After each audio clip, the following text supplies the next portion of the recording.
नमस्कार, बहुत स्वागत है आपका सीएनबीसी आवाज पर। आप देख रहे हैं प्रॉपर्टी गुरु और आपके साथ मैं हूं आपका होस्ट विपिन भट्ट लेकर हाजिर है प्रॉपर्टी गुरु का ये ताज़ा तरीन एपिसोड आपके लिए, जहां पर हम बात करेंगे प्रॉपर्टी बाजार के ताज़ा हाल की।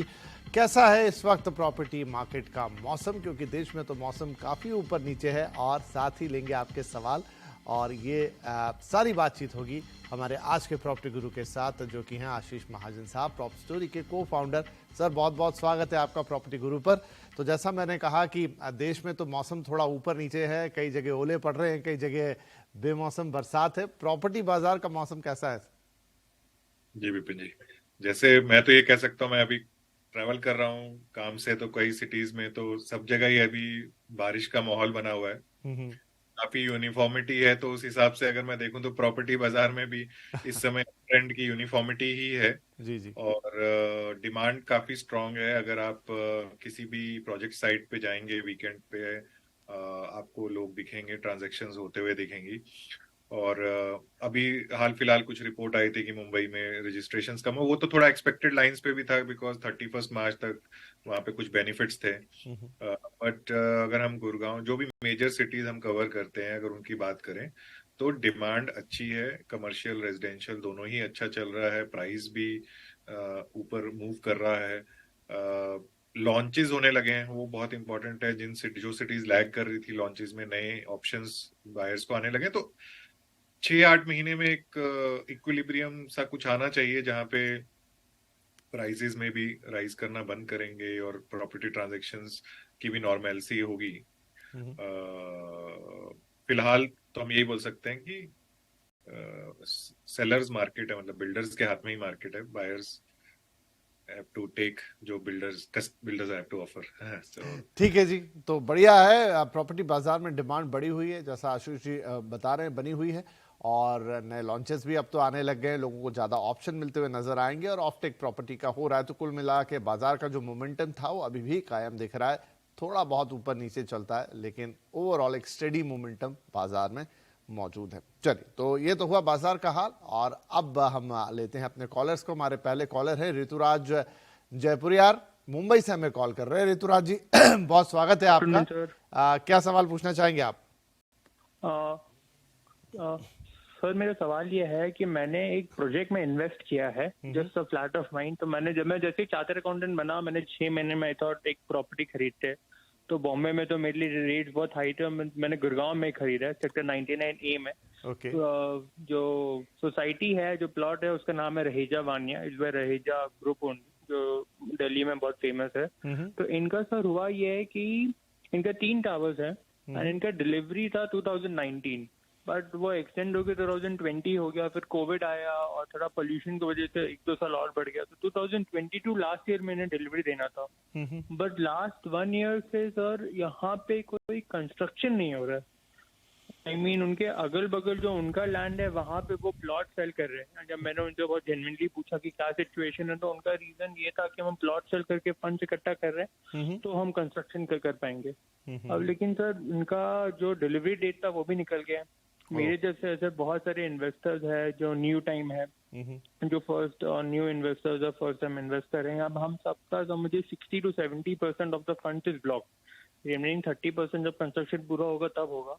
तो डिलीवरी पीरियड भी चले गया है एंड फंड्स भी ब्लॉक हो गया है। तो इसमें सर क्या करना चाहिए? ठीक है ऋतुराज, तो पहले तो मैं आपको बधाई दूं कि आपने चार्टेड अकाउंटेंसी का कोर्स सक्सेसफुली किया और अब बनते ही साथ आपने सोचा कि चलो जल्दी से जल्दी एक बढ़िया निवेश किया जाए। तो इसके लिए तो बधाई के पात्र हैं आप। अब इस पर्टिकुलर प्रोजेक्ट रहेजा वानिया में, जिनमें इनकी बुकिंग है ऋतुराज की, इसकी क्या स्थिति है? क्या कंपनी जो बातें कर रही है वो ठीक है कि वो फंड्स इकट्ठे करके इसे डिलीवर करेंगे? वो ठीक है, जब करेंगे तब करेंगे, लेकिन आज की तारीख में तो इनका कैपिटल ब्लॉक हो गया। क्या करना चाहिए इन्हें?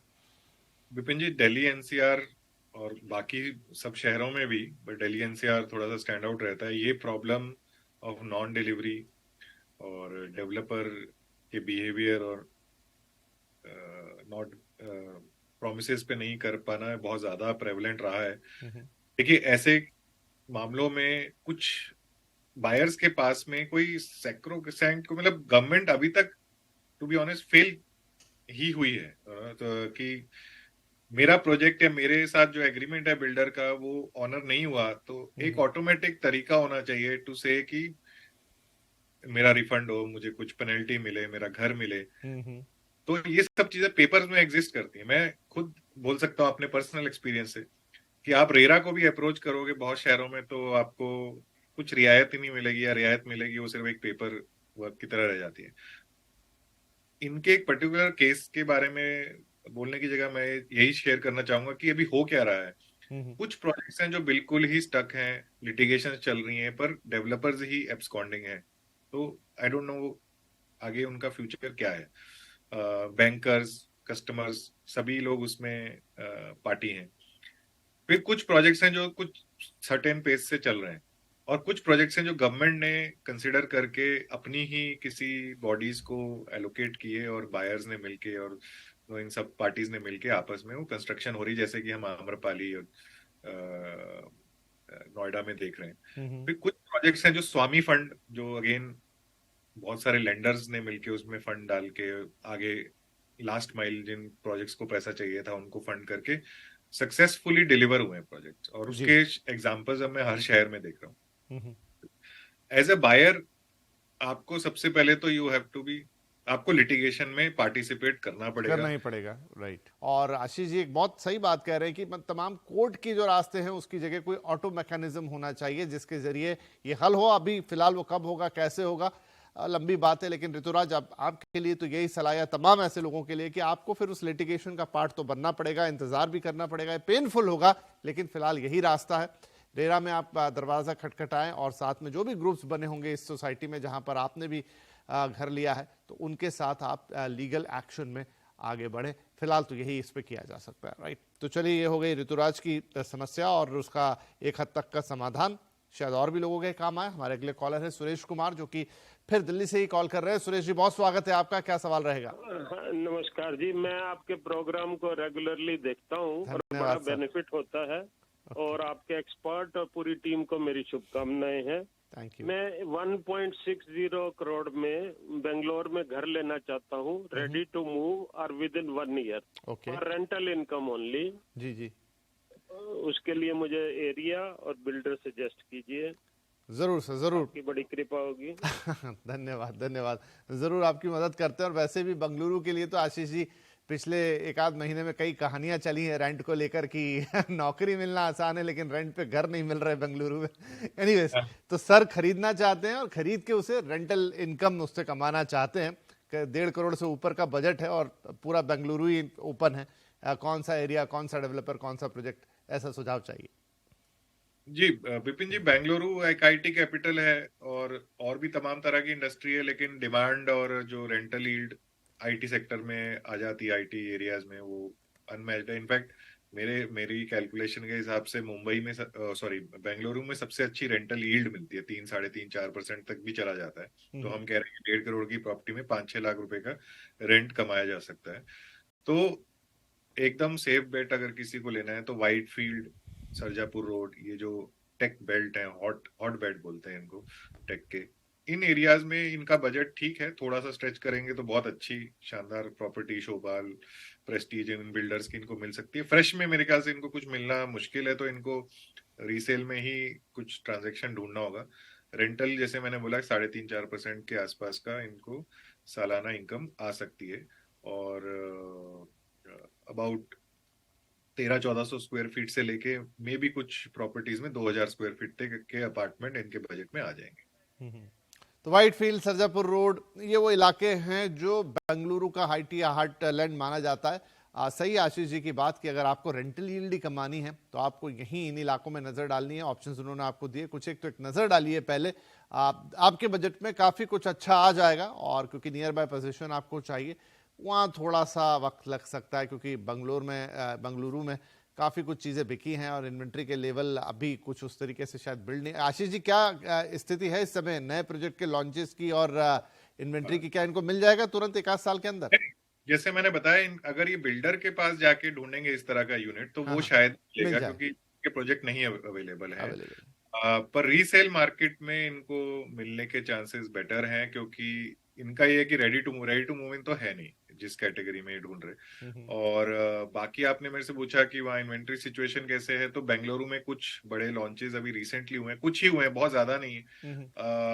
पर अभी इलेक्शंस का भी समय है, शायद माना ये जा रहा है कि इलेक्शन के बाद काफी सारे लॉन्चेस आने चाहिए। इनफैक्ट लोढ़ा जो एक बहुत बड़ा नाम है पूरे देश में, वो भी बेंगलुरु में अब प्रोजेक्ट लेके आ रहे हैं, पर अभी कुछ भी नहीं है। मे बी तो उसमें तो फिर वक्त लगने वाली बात है कि आने वाले वक्त में वो लॉन्चेस होते हुए दिखेंगे और उसमें से ऑप्शन आएंगे। चलिए, तो इसी के साथ वक्त है हमारे लिए एक छोटे से ब्रेक का, लेकिन ब्रेक के बाद बातचीत जारी रहेगी।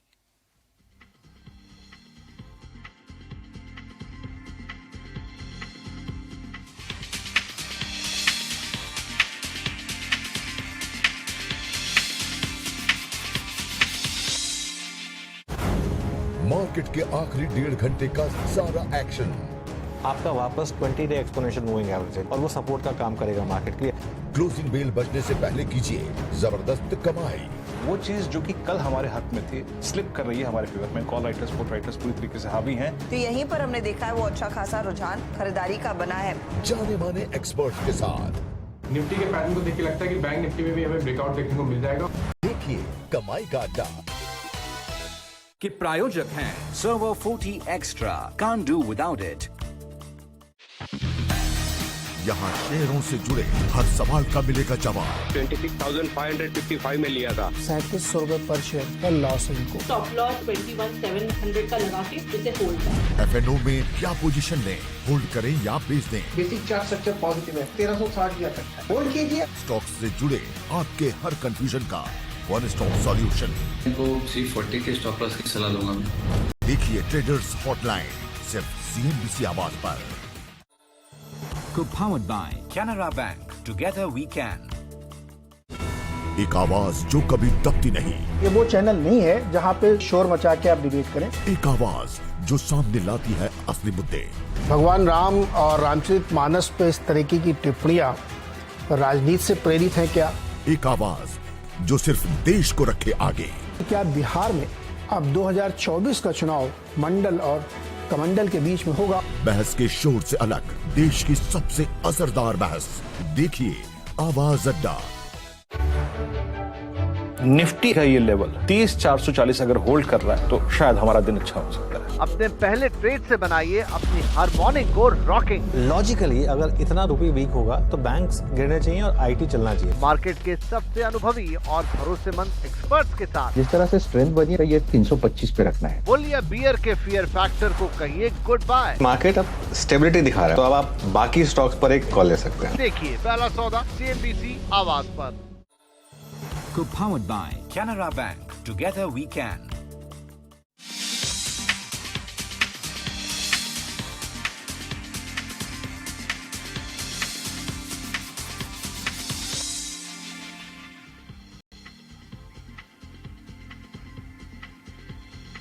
Welcome back. आप देख रहे हैं प्रॉपर्टी गुरु। हम दे रहे हैं आपके सवालों के जवाब। आशीष महाजन साहब हमारे साथ बने हुए हैं और हमारे अगले कॉलर पंकज जैन साहब फोन लाइन पर आ चुके हैं। बंगलुरु से हमें कॉल कर रहे हैं। पंकज जी, बहुत स्वागत है आपका प्रॉपर्टी गुरु में।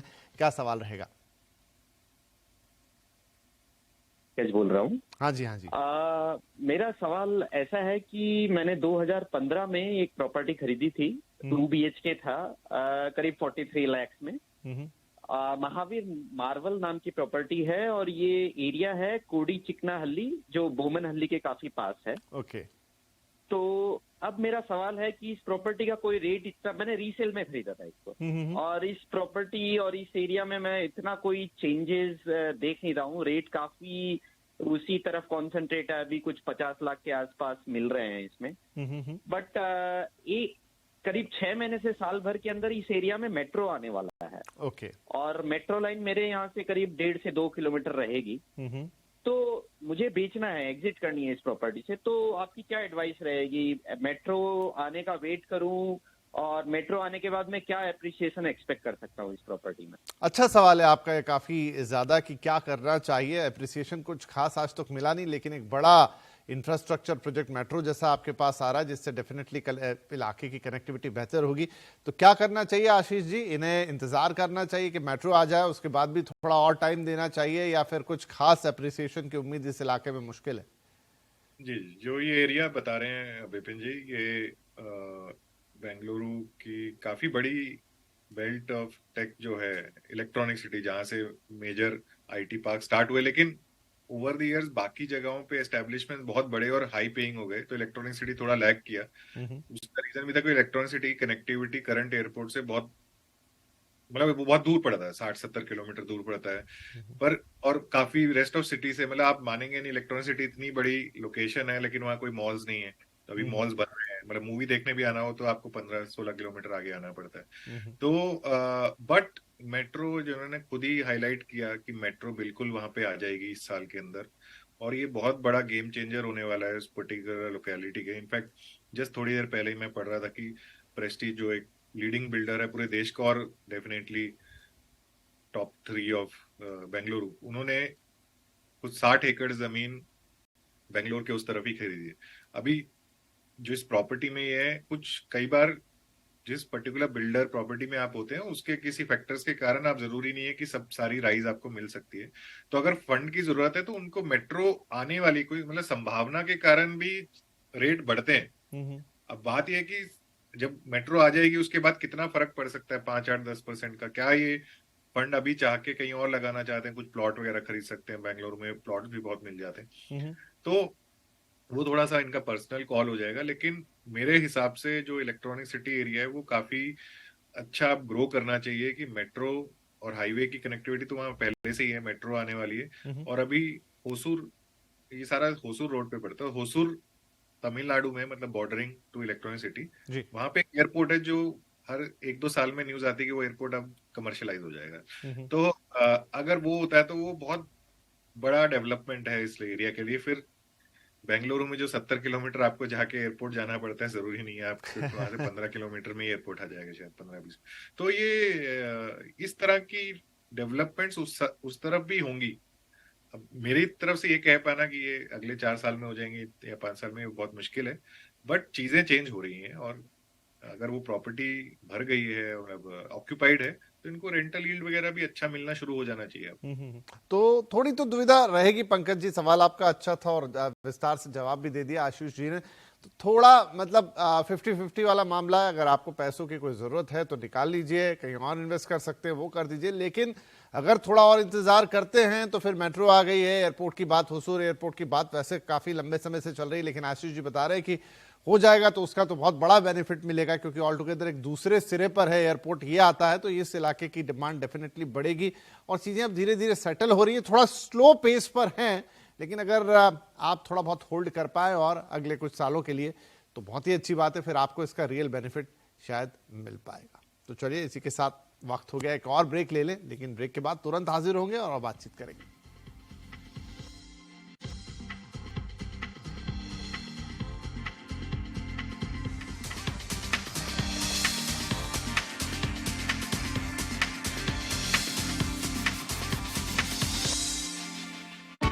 सास, बहू और सेंसेक्स में आप सबका स्वागत। एक धमाकेदार लाइव शो। आज हमको दुबई जाना है, अमरावती, लखनऊ, दरभंगा, बिहार भी। महिलाओं की निवेश से जुड़ी हर क्वेरी का सॉल्यूशन। बिगनर हूँ, इसलिए मेरे पोर्टफोलियो में क्या क्या स्टॉक्स होने चाहिए। 100 शेयर्स है मेरे पास, गोइंग डाउन। इसको रखना चाहिए, बेच देना चाहिए। बेहतरीन इन्वेस्टमेंट आइडिया जाने माने मार्केट एक्सपर्ट्स के साथ। तो 900 का एक स्टॉप लॉस उन्हें मेंटेन करना चाहिए, अपनी पोजीशन को होल्ड करें। देखिए, सास, बहू और सेंसेक्स सिर्फ CNBC आवाज पर। फ्यूचर एक्सप्रेस में आप सभी का स्वागत है। FNO मार्केट का हर एक्शन। मेजरली आपको वो शेयर तेजी में दिखाई पड़ेंगे जहां पर हैवी वेट्स या बाइंग है भी तो बहुत सेलेक्टिव है, लेकिन प्रेशर बैंक्स में। कॉल ऑप्शन ले या पुट ऑप्शन। एक मोमेंटम चालू हो गया बैंक निफ्टी में टुवर्ड्स सेल टारगेट्स 37,500 भी लेके जा सकता है। जानिए किन स्टॉक्स में होगी आपकी जबरदस्त कमाई। 1640 की कॉल में आप लॉन्ग जाएंगे, 66 रुपए का टारगेट और करीब 42 का स्टॉप लॉस यहाँ पर मेंटेन कर सकते हैं। देखिए फ्यूचर एक्सप्रेस के प्रायोजक हैं Volkswagen Virtus। यहाँ शेयरों से जुड़े हर सवाल का मिलेगा जवाब। 26,555 में लिया था। 3700 रुपए पर शेयर का लॉस है इनको। स्टॉप लॉस 21,700 का लगा के इसे होल्ड करें। FNO में क्या पोजीशन लें, होल्ड करें या बेच दें। बेसिक चार्ट स्ट्रक्चर पॉजिटिव है, 1360 दिया था, होल्ड कीजिए। स्टॉक्स से जुड़े आपके हर कंफ्यूजन का वन स्टॉप सॉल्यूशन। इनको 340 के स्टॉप लॉस की सलाह दूंगा। देखिए ये ट्रेडर्स हॉटलाइन सिर्फ CNBC आवाज पर।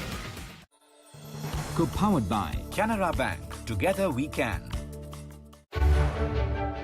निफ्टी का ये लेवल 30,440 अगर होल्ड कर रहा है तो शायद हमारा दिन अच्छा हो सकता है। अपने पहले ट्रेड से बनाइए अपनी हर मॉर्निंग को रॉकिंग। लॉजिकली अगर इतना रुपये वीक होगा तो बैंक्स गिरने चाहिए और आईटी चलना चाहिए। मार्केट के सबसे अनुभवी और भरोसेमंद एक्सपर्ट्स के साथ जिस तरह से स्ट्रेंथ बनी है ये 325 पे रखना है। बोलिए बियर के फियर फैक्टर को कहिए गुड बाय। मार्केट अब स्टेबिलिटी दिखा रहा है तो अब आप बाकी स्टॉक्स पर एक कॉल ले सकते हैं। देखिए पहला सौदा CNBC आवाज पर। Co-powered by Canara Bank. Together we can. ये है TVA टीम और आप देख रहे हैं CNBC आवाज।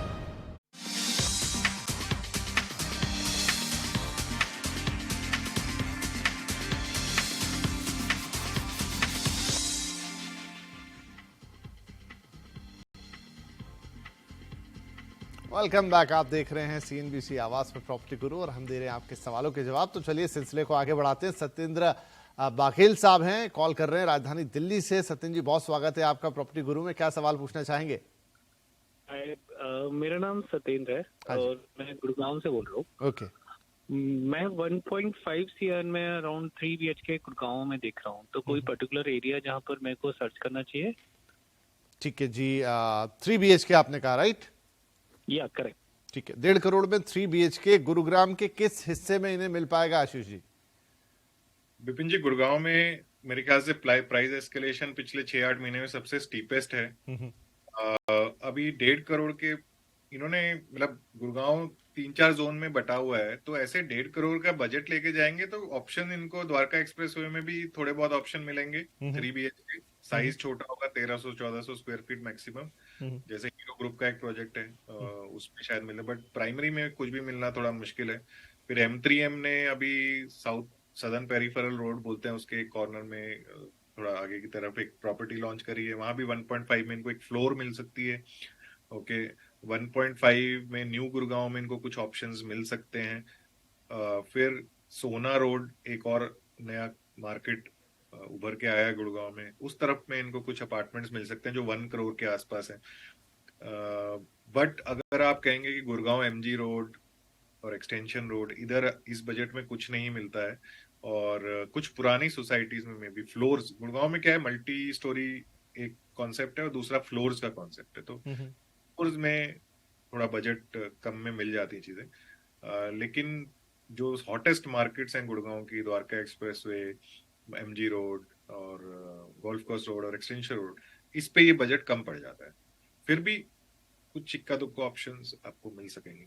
मतलब जो 1.2 था वो 1.5 है with in last 3-4 months. This is, हाँ जी, ये बात तो सही है कि बहुत तेज प्राइसेस बढ़े हैं गुड़गांव के अंदर। इस पे कभी और विस्तार से चर्चा करेंगे कि ऐसी क्या गुड़गांव के अंदर आग लग गई, प्रॉपर्टीज बिक रही हैं लेकिन बहुत तेजी से। अब उससे भी एक और कठिन सवाल आ गया जो कि ईमेल का, ये तो मैं आपको सीधे बताता हूँ। शशि रंजन सिंह दिल्ली, इनको भी सुझाव चाहिए गुड़गांव के लिए ही, हालांकि ऑब्लिक में इन्होंने NCR लिख दिया है, बट मेजरली इनका सवाल गुड़गांव के लिए ही है। अब ये 2 BHK चाहते हैं, वो भी रेडी पोजीशन, और जो बजट है वो 70 से 80 लाख का है। देखिए विपिन जी, गुड़गांव में एक स्कीम है अफोर्डेबल हाउसिंग स्कीम। ओके, तो अफोर्डेबल हाउसिंग स्कीम जब गवर्नमेंट ने लॉन्च करी थी तो उसमें डेवलपर्स को कुछ बेनिफिट्स दिए गए थे टैक्सेशन और FSI के उनमें, लेकिन ये रहा था कि आप एक 2 बेडरूम हाउस 25-26 लाख से ऊपर नहीं बना, मतलब एरिया भी डिफाइंड था, कॉस्ट भी डिफाइंड था, सब कुछ। और उस पॉलिसी को बहुत डेवलपर्स ने यूज किया है अक्रॉस गुड़गांव और कई प्रोजेक्ट्स। एंड आप सरप्राइज्ड होंगे जब मैं आज गुड़गांव जाता हूँ, मतलब मेरे पेरेंट्स वहां रहते हैं तो मैं रेगुलरली जाता हूँ वहां पे, वो 25 लाख की चीज आज 60 लाख में है।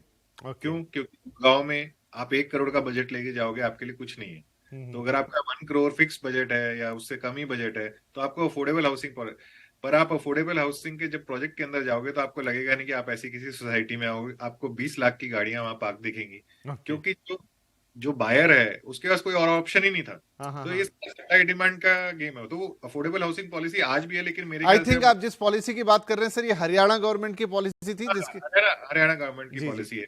अब बात यह आ जाती है कि पॉलिसी आज भी है, थोड़ा बहुत उसका रेट रिवाइज हुआ है, पर मेरे ख्याल से अब डेवलपर्स उस पॉलिसी का बेनिफिट नहीं ले सकते क्योंकि cost of construction has gone up okay, significantly. तो अभी भी अफोर्डेबल के कुछ प्रोजेक्ट्स हैं जो एक सर्टेन प्राइस में अवेलेबल हैं, 30 लाख या कुछ। तो या तो ये उन प्रोजेक्ट्स में जाए जो नए हैं और कुछ टाइम में डिलीवर हो जाएंगे। पर मैंने जो सुना है रिसेंटली कि डेवलपर्स को अब दिक्कत आ रही है क्योंकि कॉस्ट ऑफ कंस्ट्रक्शन और कॉस्ट ऑफ सेल, वो उनमें गैप बहुत कम रह गया है। क्योंकि गवर्नमेंट ने डिफाइन कर रखा है ना, इससे ऊपर आप कॉस्ट ऑफ नहीं ले जा सकते। और जो सेकेंडरी में अवेलेबल है वो उस प्राइस से ऑलमोस्ट डबल है। क्योंकि मेरे को आज ही चाहिए और रेडी प्रोडक्ट चाहिए, और गुड़गांव में 60-70 लाख में कुछ नहीं मिलता। लेकिन आपने जो ऑप्शन बताया ये बढ़िया ऑप्शन है कि अगर कुछ आप देख रहे हैं तो उस अफोर्डेबल हाउसिंग स्कीम के तहत, इसका काफी चर्चा भी हुआ था एक बार जब ये आई थी, बहुत सारे प्रोजेक्ट आए और अब जैसा कह रहे हैं आशीष जी के दाम दुगने हो चुके हैं जितनी उनकी ओरिजिनल कॉस्ट थी। तो किसी नए प्रोजेक्ट में भी देख सकते हैं, लेकिन रेडी माफ कीजिए सेकंड सेल्स में भी मिल जाता है तो आपके बजट में तो आ जाएगा और रहन सहन में आपको कोई ऐसा अंतर नहीं लगेगा कि कोई अफोर्डेबल प्रोजेक्ट है या कोई इंफीरियर प्रोजेक्ट है जो आप सोच रहे थे वैसा नहीं है। तो एक बार ट्राई जरूर कीजिए। चलिए इसी के साथ वक्त हो गया है कि हम आपसे इजाजत ले। जाने के पहले आशीष जी का शुक्रिया कहेंगे कि आपने वक्त निकाला और हमारे दर्शकों के सवालों के जवाब दिए, और साथ ही दर्शकों का भी शुक्रिया, आप हर हफ्ते इतने पेशेंटली हमें सुनते हैं, इतने सारे मेल्स भेजते हैं, इतने सवाल हमें पूछते हैं। तो ये प्यार और ये साथ बरकरार रखिए। pg@moneycontrol.com कईयों को याद है लेकिन नहीं है तो दोबारा नोट कर लीजिए। इस पर आप हमें कोई भी क्वेरी हो जो कि रियल एस्टेट से रिलेटेड है भेज सकते हैं। हमारी कोशिश होती है कि हम उनका बेहतरीन से बेहतरीन जवाब आपको दे सके ताकि आप अपने इस सबसे बड़े डिसीजन को आसानी से और सही तरीके से ले पाए। तो चलिए इस हफ्ते के लिए इतना ही, अगले हफ्ते आपसे फिर मुलाकात होगी, तब तक के लिए अपना ध्यान रखिए। नमस्कार।